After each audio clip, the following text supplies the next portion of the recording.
കഴിഞ്ഞ ദിവസം നമ്മളൊരു മിറർ അൺബോക്സിങ് വീഡിയോ ഇട്ടിട്ടുണ്ടായിരുന്നു. അതിങ്ങനെ റൂമിൽ വെക്കുമ്പോഴത്തേക്ക് നമ്മൾ ഈ പിൻട്രസ്റ്റ് കാണുന്ന പോലെ സൈഡിലൊരു പ്ലാന്റ്, പിന്നെ ഒരു താഴെ ഒരു ഫ്ലോർ മാറ്റ്, അങ്ങനെ അതൊക്കെ വെച്ചിട്ടൊന്ന് സെറ്റാക്കി വെക്കണമെന്നായിരുന്നു. പക്ഷേ ഈ പറഞ്ഞ സാധനങ്ങൾ രണ്ടും എൻ്റെ കയ്യിൽ ഉണ്ടായിരുന്നില്ല. പിന്നെ ഞാനൊരു ആർട്ടിഫിഷ്യൽ പ്ലാന്റ് വാങ്ങാമെന്ന് വിചാരിച്ചു. അങ്ങനെ മീഷോയിലും ഫ്ലിപ്കാർട്ടിലും എല്ലാം കയറി നല്ലൊരു പ്ലാന്റ് തപ്പിക്കൊണ്ടിരുന്ന സമയത്താണ് ഞാൻ ഓർത്തത്, ചേട്ടാ ഒരു ക്രിസ്മസ് ട്രീ ഒക്കെ സ്വന്തമായിട്ടുണ്ടാക്കി ഞാൻ എന്തിനാ പിന്നെ ഈ ചെറിയൊരു പ്ലാന്റ് കാശ് കൊടുത്ത് വാങ്ങുന്നത്? എന്തെങ്കിലും ഒരു സാധനം വേണം എന്നുണ്ടെങ്കിൽ ആദ്യം ഞാനിത് എനിക്ക് സ്വന്തമായിട്ട് ഉണ്ടാക്കി എടുക്കാൻ പറ്റുമോന്ന് നോക്കും. ഇല്ലാന്നുണ്ടെങ്കിൽ നമുക്ക് വേറെ വാങ്ങാം. ഇവിടെ ആണെങ്കിൽ ആവശ്യമില്ലാത്ത അലവലാത്ത സാധനങ്ങൾ ഇഷ്ടം പോലെ കിടപ്പുണ്ടായിരുന്നു. അതിന്റെ കൂട്ടത്തിൽ നിന്ന് ഞാൻ തപ്പിപ്പിടിച്ചെടുത്തതാണ് ഈ ഒരു സ്പോഞ്ച്. ഇതൊരു സ്പോഞ്ച് പോലെ ഇരിക്കും, പക്ഷെ ഇതിന്റെ പേരെന്താന്ന് പറഞ്ഞു തരാൻ എനിക്കറിയത്തില്ല. അപ്പോൾ അതെടുത്തൊരു ലീഫിന്റെ ഷേപ്പിൽ വെട്ടിയെടുത്തു. കുറച്ച് കട്ടിയുള്ള പേപ്പറിൽ ചെയ്താൽ ഇതിനേക്കാളും ഭംഗിയായിരിക്കും കാണാനായിട്ട്. ബാക്കി പിന്നെ ഇത് എങ്ങനെ ഉണ്ടാക്കിയെന്ന് ഞാൻ പറഞ്ഞു തരേണ്ട ആവശ്യമില്ല, ഇത് കാണുമ്പോൾ തന്നെ മനസ്സിലാവും. വെട്ടിയെടുത്ത ലീഫിന്റെ ബാക്കിൽ നൂൽക്കമ്പി വെച്ചിട്ട് നന്നായിട്ടൊന്ന് ഒട്ടിച്ചെടുക്കുക.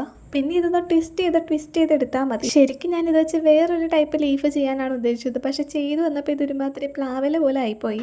പിന്നെ പ്ലാവെങ്കിൽ പ്ലാവ്, ഒരു ആർട്ടിഫിഷ്യൽ പ്ലാന്റ് എന്തായാലും കിട്ടിയല്ലോ.